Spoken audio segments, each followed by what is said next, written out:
Hello everyone, स्वागत है आपका आपके अपने चैनल किन क्लासेस में। आज का टॉपिक है position of language in India.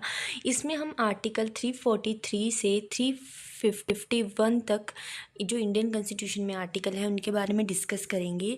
पहले चलिए इंट्रोडक्शन से स्टार्ट करते हैं। Official language are present in the part 17 of Indian constitution from article 343 to 351। Official language जो है वो कहाँ प्रेजेंट हैं?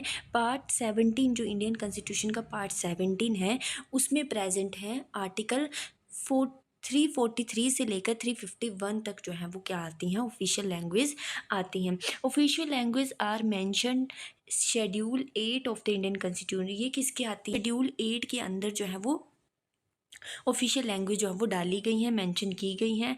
At the time when our constitution was made total 14 official language.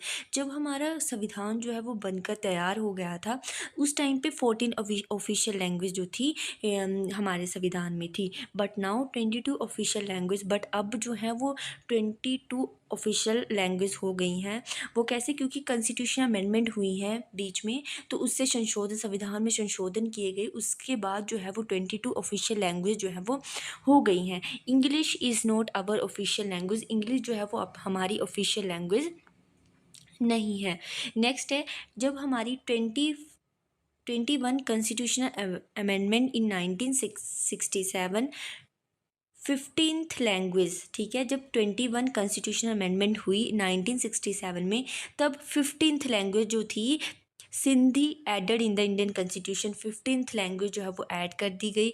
फिर 71 कॉन्स्टिट्यूशन अमेंडमेंट हुई 1992 में, तब कोंकणी, मणिपुरी, नेपाली लैंग्वेज जो है वो एडेड की गई कॉन्स्टिट्यूशन में। फिर 92 कॉन्स्टिट्यूशनल अमेंडमेंट हुई इन 2003 में, तब मैथिली, सेंथली, डोगरी और बोडो जो लैंग्वेज जो है वो इंडियन कॉन्स्टिट्यूशन में ऐड की गई। तो क्या थी? पहले कितनी थी हमारी कॉन्स्टिट्यूशन में, संविधान में 14 लैंग्वेज थी। कितनी थी? 14 लैंग्वेज थी। फिर उनको जब कॉन्स्टिट्यूशन अमेंडमेंट के द्वारा जो है वो लैंग्वेज ऐड की गई हमारे संविधान में, फिर जो है वो 22 लैंग्वेज जो है वो हो गई।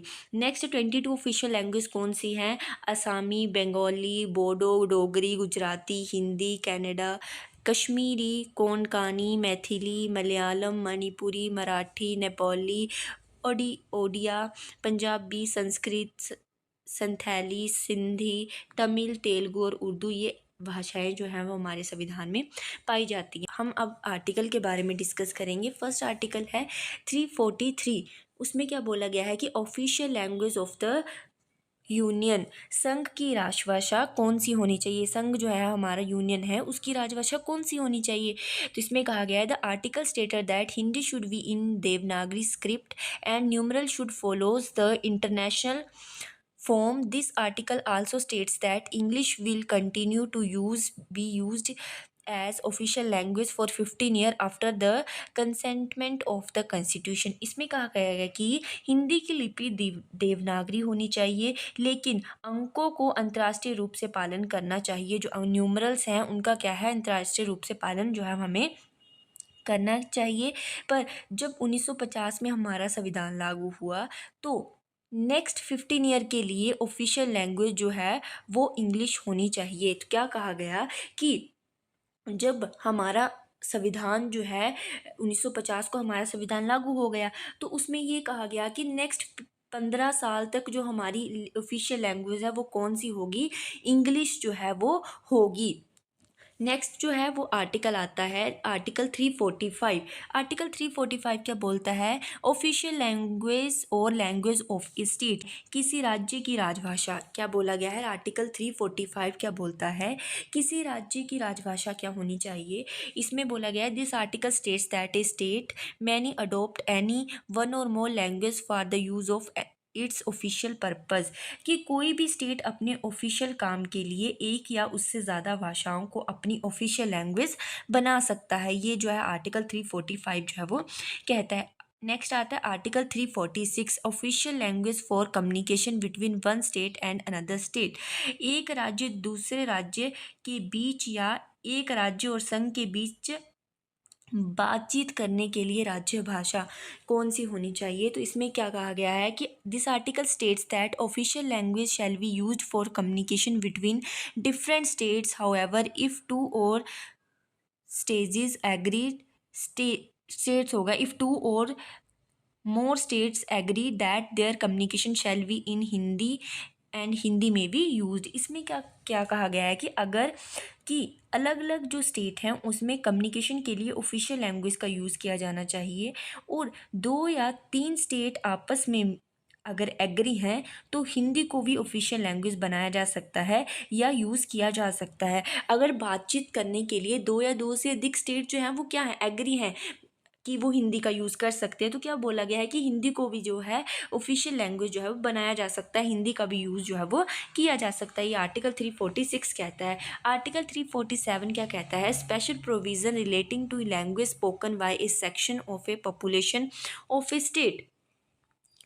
This article gives the president the power of recognize the language as an official language of a state, provided that president is satisfies that a substantial proportion of the state desire that the language we recognize. Such recognition can be for a part of the state or the whole state. इसमें क्या कहा गया है कि अगर किसी state में एक बड़ा ग्रुप वो चाहता है कि उसकी राजभाषा है, जो उसकी राजभाषा है उसकी उसी राजभाषा को क्या किया जाए, ऑफिशियल लैंग्वेज का दर्जा जो है वो दिया जाए।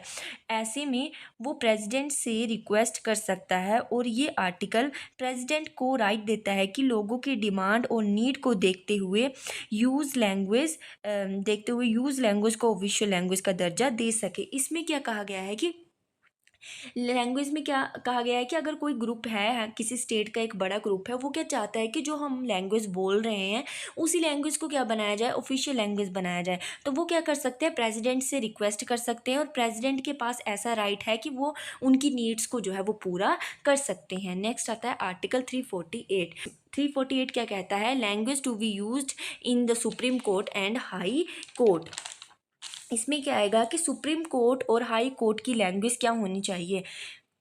This article states that all order and rules of court shall be in the English language. The use of Hindi or any other language in the court can be authorized only with the prior consent of the governor और the president of the state. इसमें क्या कहा गया है कि supreme court और high court की language जो है वो क्या होनी चाहिए, इंग्लिश होनी चाहिए, और अगर कोई चाहता है कि हिंदी का यूज़ किया जाए तो उसको क्या करना पड़ेगा, पहले प्रेसिडेंट से परमिशन लेनी पड़ेगी। अगर प्रेसिडेंट परमिशन देते हैं कि वो हिंदी का यूज़ कर सकते हैं तभी हिंदी का यूज़ किया जा सकता है, नहीं तो सुप्रीम कोर्ट और हाई कोर्ट में सिर्फ और सिर्फ इंग्लिश लैंग्वेज का यूज़ किया जाएगा।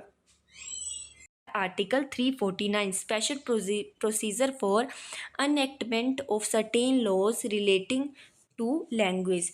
कॉन्स्टिट्यूशन लागू होने के बाद आफ्टर 15 ईयर तक कोई भी बिल या अमेंडमेंट को चेंज करते हैं, इंग्लिश को हिंदी कर रहे हैं, तो प्रेसिडेंट की प्रायर रिकमेंडेशन जो है वो होनी चाहिए, प्रेसिडेंट की सैंक्शन होनी चाहिए। इसमें क्या बोला गया है कि अगर आपको मतलब कि देश जब हमारा आज़ाद हुआ था उसके बाद 15 साल तक अगर कोई भी हमें बिल पास करना है या अमेंडमेंट में चेंज करना है, कैसे इंग्लिश टू हिंदी, अगर वो इंग्लिश से हिंदी में कर रहा है इसको, तो क्या होना चाहिए, उसके लिए आपको प्रेसिडेंट से क्या करनी पड़ेगी, रिकमेंडेशन, उससे उसकी इजाज़त लेनी पड़ेगी प्रेसिडेंट से कि हम ऐसा इंग्लिश नहीं हिंदी में जो है वो बिल पास कर सकते हैं। अगर वो आपको प्रेसिडेंट जो है वो आपको क्या देगा, इजाज़त देगा, तभी आप जो है वो हिंदी में कर सकते हो, नहीं तो आप हिंदी में नहीं जो किसी बिल या अमेंडमेंट को पास नहीं कर सकते। आगे आता है article 350 language to be used in representation for redress of grievance. इसमें क्या बोला गया है कि अगर किसी भी अथॉरिटी को कुछ रिप्रेजेंट करना है या कंप्लेंट करनी है तो किस लैंग्वेज में करनी है, तो ये बोला गया है कि कंट्री में जितनी भी लैंग्वेज हैं उसमें से किसी भी लैंग्वेज में वो कंप्लेंट जो है वो अपनी दर्ज जो है वो कर सकता है, अपने आप को रिप्रेजेंटेशन, अगर उसने अपनी तरफ से कुछ कंप्लेन करनी है, अपनी तरफ से कुछ रिप्रेजेंट करना है, तो वो किसी भी लैंग्वेज का यूज़ जो है वो कर सकता है। आगे आता है article 350A facilities for instruction in mother tongue eight primary stage. प्राथमिक स्तर पर मातृभाषा में शिक्षा जो है वो दी जानी चाहिए। जो अलग अलग स्टेट हैं, जो वहाँ पर लिंग्विस्टिक माइनॉरिटीज़ हैं, जो कम संख्या में लोग रहते हैं, तो उनको भी प्राइमरी एजुकेशन जो है वो मदर टंग में दी जाए। ये बोला गया है कि अगर जो माइनॉरिटीज़ हैं, किसी भी स्टेट में क्या है, माइनॉरिटीज़ हैं, तो उनको जो लैंग्वेज देनी है, वो उनको जो प्राइमरी एजुकेशन जो है वो देनी है, वो क्या देनी है, मदर टंग में ही दी जानी चाहिए। आगे आता है article 351, directive for development of the Hindi language. इसमें क्या कहा गया है कि हिंदी लैंग्वेज को प्रमोट और डेवलप करने की बात कहता है। ये आर्टिकल 351 क्या कहता है कि हमें हिंदी लैंग्वेज को क्या करना चाहिए, प्रमोट करना चाहिए और उसको डेवलप करना चाहिए। ये आर्टिकल 351 कहता है। Thank you for watching. Please like share and subscribe. Bye bye.